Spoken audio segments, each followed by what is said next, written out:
Hello दोस्तों, कैसे हैं आप सभी लोग। मैं आपका भरपूर स्वागत करती हूँ हमारे स्टडी धावक की भूगोल वाली दुनिया में। और आज हम लोग सीखने वाले हैं भारत की स्थिति के बारे में, यानी कि भारत पृथ्वी में कौन सी जगह पर स्थित है, भारत कौन सी डिग्री में आता है और साथ ही भारत के कितने पड़ोसी देश हैं जो भारत के साथ सीमा साझा करते हैं। तो चलिए शुरू करते हैं हम लोग हमारी आज की क्लास।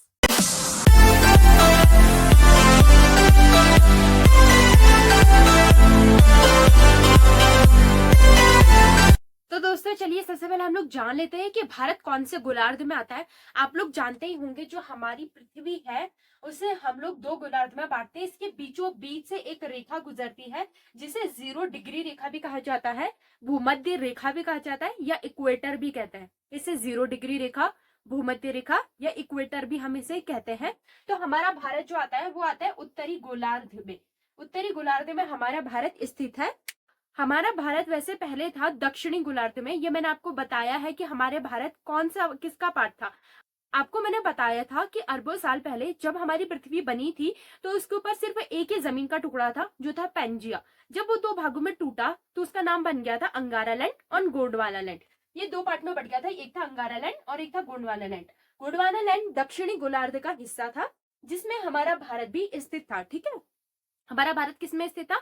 गोंडवाना लैंड में। लेकिन क्या हुआ, समय बदलने के साथ साथ ये प्लेटें अपनी जगह से मूव होती गई। ये मैंने आपको सिखाया है। अगर आपको नहीं पता है कि प्लेटें क्या होती हैं, प्लेटें कैसे मूव करती हैं, तो जाइए जाकर ये आई बटन वाला वीडियो देखिए, वरना आपको कुछ समझ में नहीं आ पाएगा।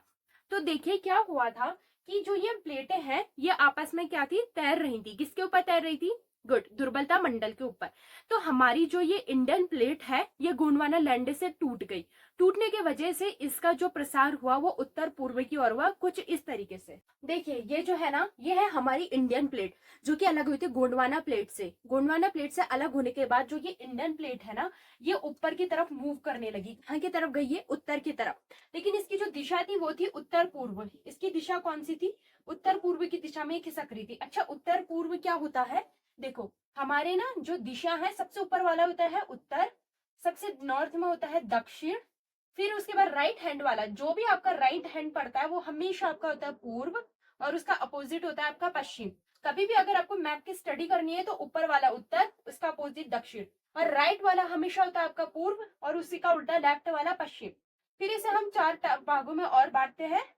उत्तर और पूर्व के बीच में होता है उत्तर पूर्व, दक्षिण और पूर्व के बीच में होता है दक्षिण पूर्व, दक्षिण और पश्चिम के बीच में होता है दक्षिण पश्चिम, उत्तर और पश्चिम के बीच में होता है उत्तर पश्चिम। ठीक है, इस टाइप से हम लोग बांट देते हैं। तो हमारी जो इंडियन प्लेट है वो किस तरफ को जाने लगी? उत्तर पूर्व की तरफ। किस तरफ? उत्तर पूर्व की तरफ। उत्तर पूर्व की तरफ मूव करते करते करते करते ये कहाँ पहुंच गई थी? जहां हमारे उत्तर में एशियन प्लेट थी।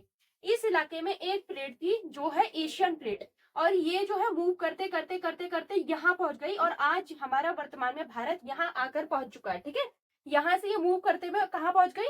उत्तर भारत में। उत्तर भारत में, सॉरी उत्तर ध्रुव में, उत्तरी गोलार्ध में ये यहाँ पहुंच चुकी है, जो कि थी यहाँ।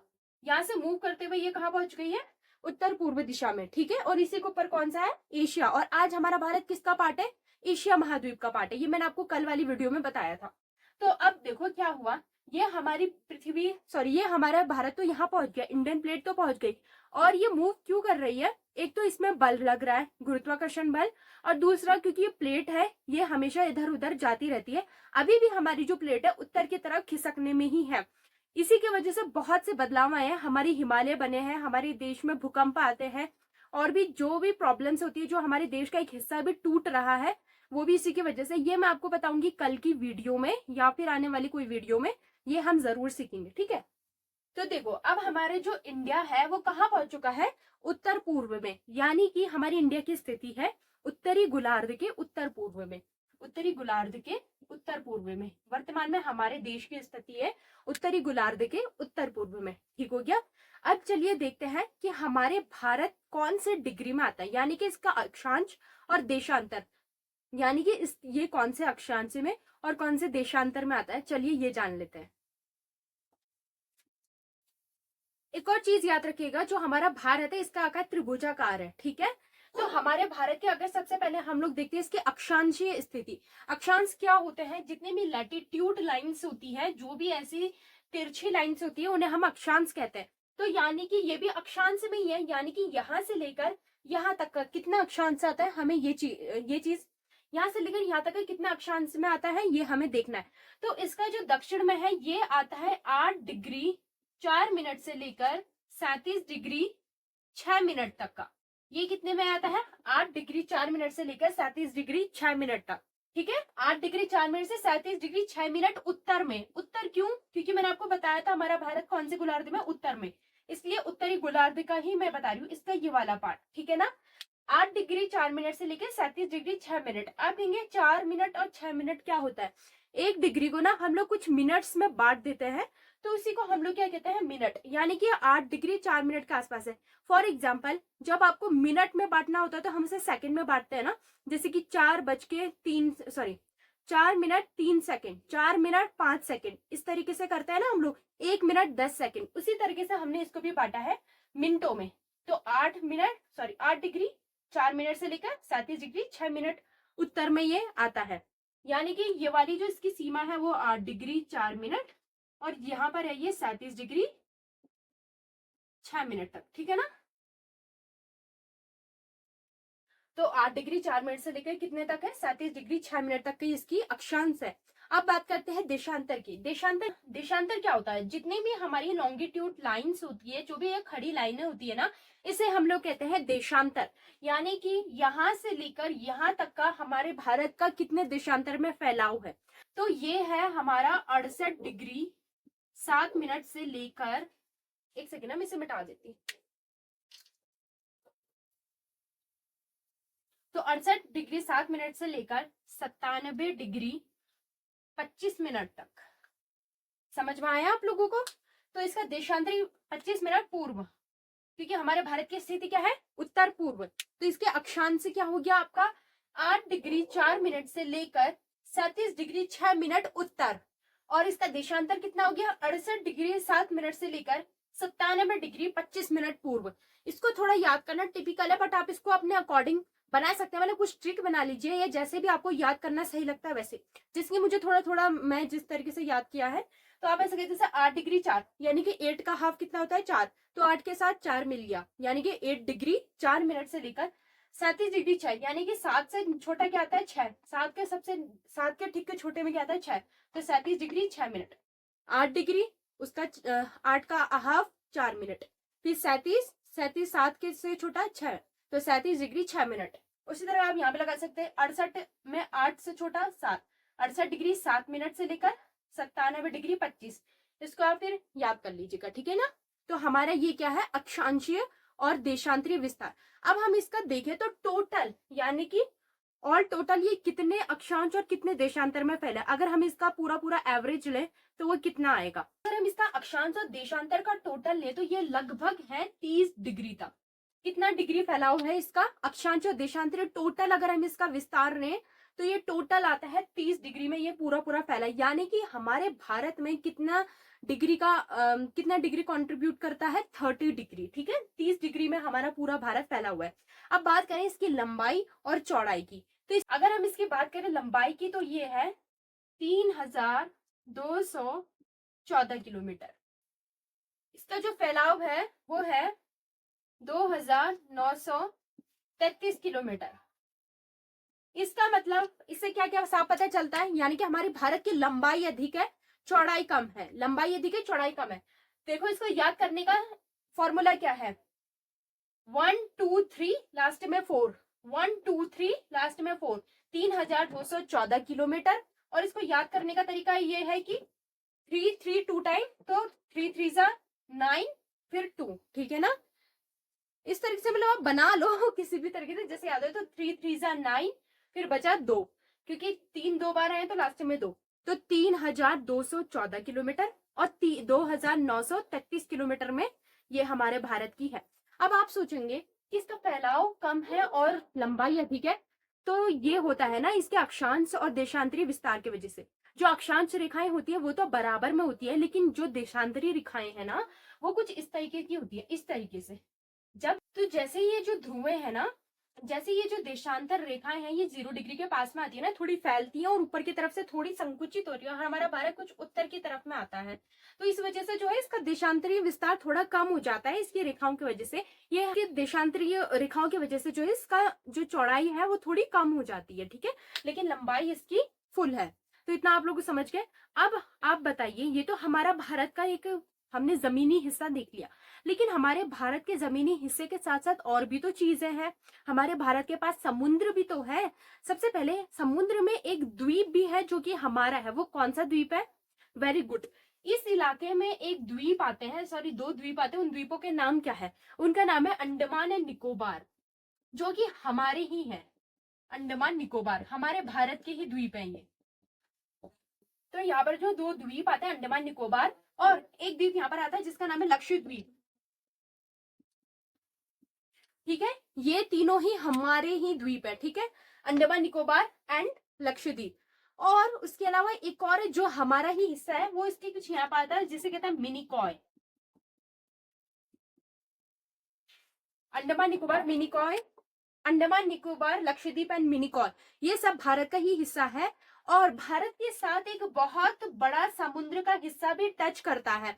जब गुजरात वाले हिस्से से लेकर पश्चिम बंगाल वाले हिस्से तक का बहुत बड़ी हमारे पास एक समुद्री सीमा है, जिसे हम लोग कहते हैं एक प्रकार से तटीय सीमा। इसकी तो है ही, साथ ही में अंडमान निकोबार, लक्षद्वीप, मिनिकॉय की भी बहुत बड़ी हमारे पास एक समुद्री सीमा आती है।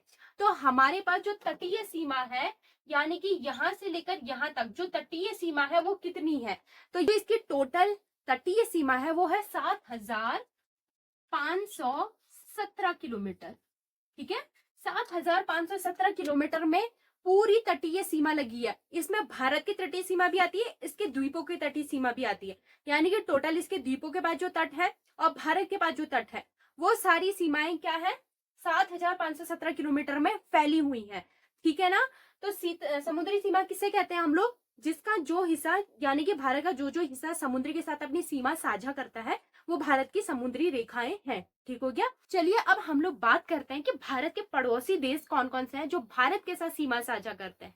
लेकिन उससे पहले आप लोग एक चीज जान लीजिए कि भारत का क्षेत्रफल कितना है। भारत का टोटल 32.8 लाख वर्ग किलोमीटर, 32.8 लाख वर्ग किलोमीटर हमारे भारत का टोटल क्षेत्रफल है। क्षेत्रफल मतलब इतनी हमारे पास टोटल जमीन है जहां पर कुछ लोग रहते हैं। 32.8 लाख वर्ग किलोमीटर हमारा क्या है? क्षेत्रफल है। अब क्योंकि पूरी विश्व का 2.4%, यानी कि अगर हम पूरे विश्व में अगर जमीनी सीमा देखें, यानी कि जमीनी हिस्सा देखें, तो पूरे विश्व में जितना जमीनी हिस्सा है उसका 2.4% जमीनी हिस्सा किसके पास है?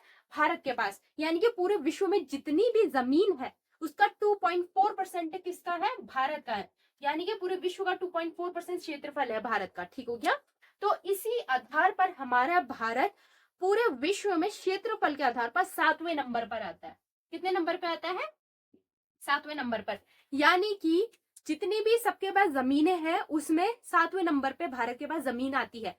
नंबर 1 पे कौन आता है जरा बताना मुझे। नंबर 1 पे आता है रशिया। रशिया के पास सबसे अधिक जमीन है, ठीक है। तो नंबर 1 पे कौन स्टैंड करता है? रशिया। और भारत कौन से नंबर पे आता है? 7वें नंबर पर आता है, ओके, याद रहेगा ना। तो नंबर फर्स्ट में रशिया और 7वें नंबर पे भारत आता है, जिसके पास इसकी जमीनी सीमा है, जो कि पूरे विश्व का 2.4% है। अब बात करते हैं इनके देशों की, यानी कि इनके आसपास पड़ोसी देशों की। इसको याद, तो चलिए अब हम लोग जान लेते हैं कि भारत की किस किस देशों के साथ सीमाएं लगती है। मैप में ज्यादा मत जाइएगा, थोड़ा बहुत जैसे भी बना था मैंने बना दिया है।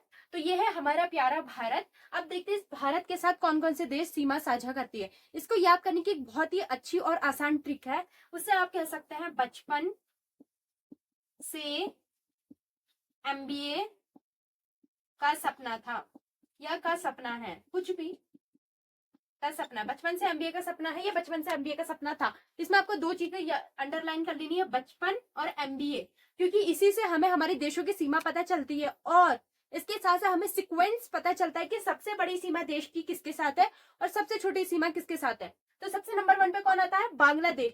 तो इट मीन सबसे बड़ी सीमा हम किसके साथ साझा करते हैं? बांग्लादेश के साथ। बांग्लादेश इस इलाके में आता है, ठीक है। तो हमारे देश की सबसे बड़ी जो सीमा लगती है वो लगती है बांग्लादेश के साथ, ठीक है। सबसे बड़ी सीमा किसके साथ लगती है? बांग्लादेश। फिर क्या आता है? चाइना। चाइना तो पूरा हमारा यहाँ बैठा है, ठीक है, पूरा हमारा ये जो है ये इलाका चाइना, ये है चीन, ठीक है। फिर है हमारा पाकिस्तान। पूरे इस इलाके में कौन है आपका? पाकिस्तान। फिर क्या है? नेपाल। यहां पर आता है आपका नेपाल। फिर क्या है?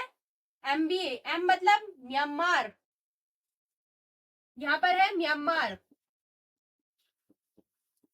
यहां से लगती है म्यांमार की सीमा। फिर है भूटान, यहीं पर कुछ आके क्या आता है? भूटान, छोटू सा देश। और आखिरी में लगती है अफगानिस्तान। अफगानिस्तान की सीमा जो ये जा रहा है ना, ये छोटा सा हिस्सा, तो यहीं से अफगानिस्तान की सीमा लगती है। यानी कि सबसे कम सीमा जो हमारा देश साझा करता है वो अफगानिस्तान के साथ करता है, यानी कि ये सिर्फ ऊपर ऊपर वाली सीमा, सिर्फ जो ये ऊपर ऊपर वाली सीमा है ना, ये अफगानिस्तान से लगती है। तो इन देशों के साथ हमारा देश सीमा साझा करता है। सबसे पहले है बांग्लादेश, यानी कि सबसे बड़ी सीमा किसके साथ है? Good, Bangladesh. China, Pakistan, Nepal, Myanmar, Bhutan, Afghanistan, इन देशों के साथ करता है। और उसके साथ साथ जो समुद्री सीमा वो किसके साथ करता है? नीचे से श्रीलंका के साथ, श्रीलंका के साथ हमारा देश, और मालदीव, नीचे नीचे छोटे छोटे देश है जो है मालदीव, मालदीव और श्रीलंका के साथ हमारा देश समुद्री सीमा साझा करता है, ठीक है ना। तो किस किस के साथ करता है? ये हो गए इसके ऐसे देश जिसके साथ ये हमारी कौन सी सीमा साझा करता है? जमीनी। और बांग्लादेश के साथ ये पानी वाली भी करता है, समुद्री। और नीचे से करता है श्रीलंका और मालदीव, जो पूरी तरह समुद्री सीमा इसके साथ साझा करता है, ठीक हो गया। और साथ ही श्रीलंका और भारत को अलग करने वाला एक स्ट्रेट है जिसे हम लोग कहते हैं पाक स्ट्रेट, पाक स्ट्रेट, पाक जल संधि, पाक जल संधि और मन्नार की खाड़ी।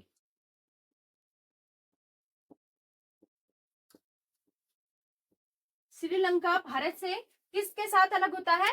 पाक जल संधि और मन्नार की खाड़ी। यहाँ पर कौन है? एक पाक जल संधि है और मन्नार की खाड़ी है, जिसके द्वारा भारत और श्रीलंका एक दूसरे से अलग होते हैं। जल संधि क्या होती है, खाड़ी क्या होती है, ये हम लोग पूरी तरीके से सीखेंगे, इसका बिल्कुल टेंशन मत लीजिए। फिलहाल माइंड में याद रखिए कि श्रीलंका और भारत को जो अलग करता है वो है पाक जल संधि और मन्नार की खाड़ी, ठीक है। तो आप अगर एक बार स्क्रीनशॉट लेना चाहते तो ले लीजिए।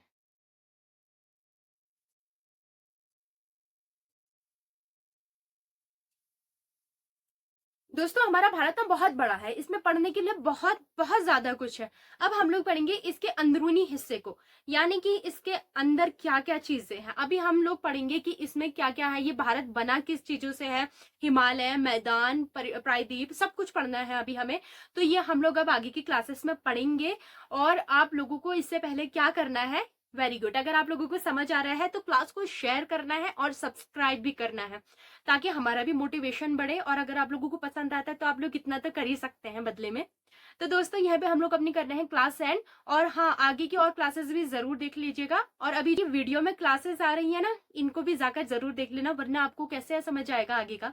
तो चलिए मिलते हैं हम लोग कल के वीडियो में, तब तक के लिए बाय बाय।